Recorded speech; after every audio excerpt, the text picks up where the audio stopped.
Reporter पोल news HD। चौक server शहीद के नवाई चक 561 में डॉक्टर अमानुल्लाह की मुबैना गफलत।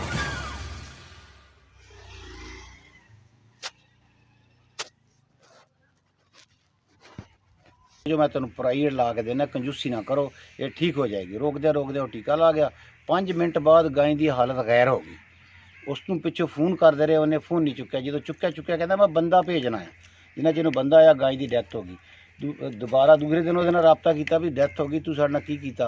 वो कहता जो होना सी हो गया, किस्मत की गल है, तुसीं जो मेरा करना कर लो।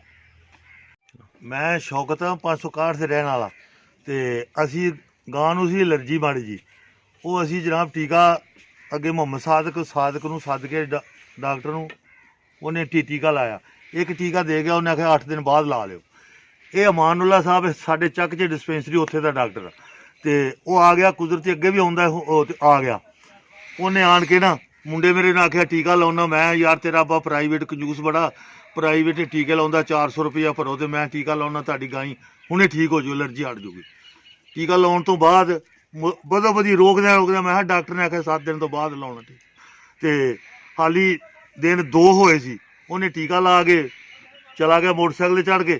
तो इनू मैं बड़े फोन किए, डॉक्टर मानुल्लाह गाई की हालात खराब हो गई है। गाई के मूँह चों 5 मिनटों बाद झग आउण लग पई। झग आउंदी आउंदी खून नाल छुट पिया, नाल नासां चों खून छुट पिया। गाई मैं जो फोन किया, उन्हें आखिया मैं अद्धे घंटे न आउणा, मैं एक बंदा भेजदा। वो बंदे दे आउंदा, जो बंदा वह आया सुलेमान डॉक्टर, उन्हें चिर गां की डैथ हो गई।